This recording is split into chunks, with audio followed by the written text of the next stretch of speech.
Assalamualaikum warahmatullahi wabarakatuh. Kami dari kelompok 5 yang beranggotakan 1. Ririn Koryana, 2. Via Rahmawati, 3. Astrin Ramadhani. Di sini kami akan mempresentasikan hasil dari kerja kelompok kami terkait materi hukum asuransi. Pertama-tama, kami akan membahas mengenai sejarah asuransi. Asuransi berawal dari masyarakat Babilonia pada 4000 sampai 3000 sebelum Masehi, yang dikenal dengan Perjanjian Hammurabi. Lalu pada 1668 Masehi di Coffee House London, berdirilah Lloyd's of London sebagai cikal bakal asuransi konvensional.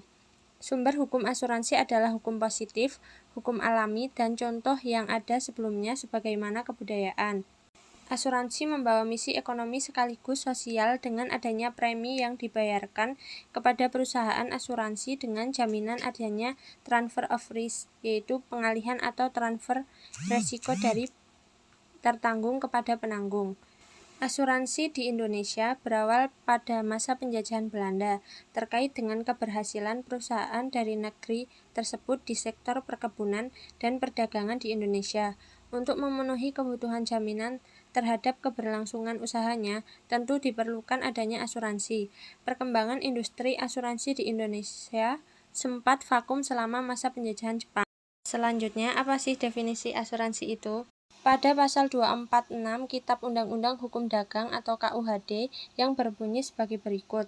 Asuransi atau pertanggungan adalah suatu perjanjian dengan mana seorang penanggung mengikatkan diri kepada seorang tertanggung dengan menerima suatu premi untuk penggantian kepadanya karena suatu kerusakan atau kehilangan keuntungan yang diharapkan yang mungkin akan dideritanya karena suatu peristiwa yang tidak tentu. Prinsip-prinsip asuransi. Yang pertama adalah kepentingan yang dapat diasuransikan atau insurable interest. Maksud dari prinsip ini adalah bahwa hak untuk mengasuransikan akan timbul apabila ada suatu hubungan keuangan antara tertanggung dengan yang diasuransikan dan diakui secara hukum. Secara sederhana dapat dikatakan bahwa untuk suatu perjanjian asuransi harus ada kepentingan yang nyata. Yang kedua adalah iktikat bait atau good faith, merupakan sebuah tindakan untuk mengungkapkan secara akurat dan lengkap terhadap semua fakta material mengenai sesuatu yang akan diasuransikan, baik diminta maupun tidak.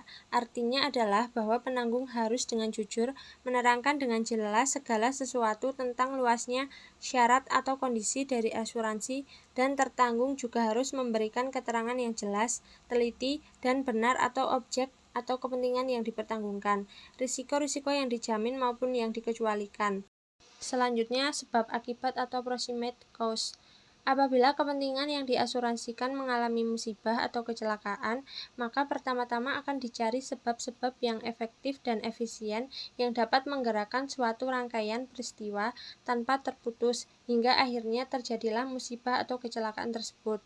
Sebuah prinsip yang digunakan untuk mencari penyebab kerugian yang efektif dan efisien adalah unbroken chain of event, yaitu suatu rangkaian mata rantai peristiwa yang tidak terputus. Selanjutnya, ganti rugi atau indemnity.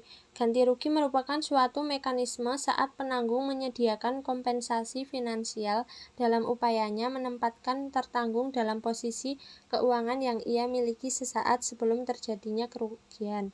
Yang kelima adalah pengalihan atau subrogation. Prinsip subrogasi diatur dalam pasal 284 Kitab Undang-Undang Hukum Dagang yang berbunyi, apabila seorang penanggung telah membayar ganti rugi sepenuhnya kepada tertanggung, maka penanggung akan menggantikan kedudukan tertanggung dalam segala hal untuk menuntut pihak ketiga yang telah menimbulkan kerugian pada tertanggung. Yang terakhir adalah kontribusi atau contribution. Tertanggung dapat saja mengasuransikan harta benda yang sama pada beberapa perusahaan asuransi. Namun apabila terjadi kerugian atas objek yang diasuransikan, maka secara otomatis berlaku prinsip kontribusi. Prinsip kontribusi berarti bahwa apabila penanggung telah membayar penuh ganti rugi yang menjadi hak tertanggung, maka penanggung berhak menuntut perusahaan-perusahaan lain yang terlibat dalam suatu pertanggungan, atau secara bersama-sama menutup asuransi harta benda milik tertanggung untuk membayar bagian kerugian masing-masing yang besarnya sebanding dengan jumlah pertanggungan yang ditutupnya. Selanjutnya, macam-macam asuransi.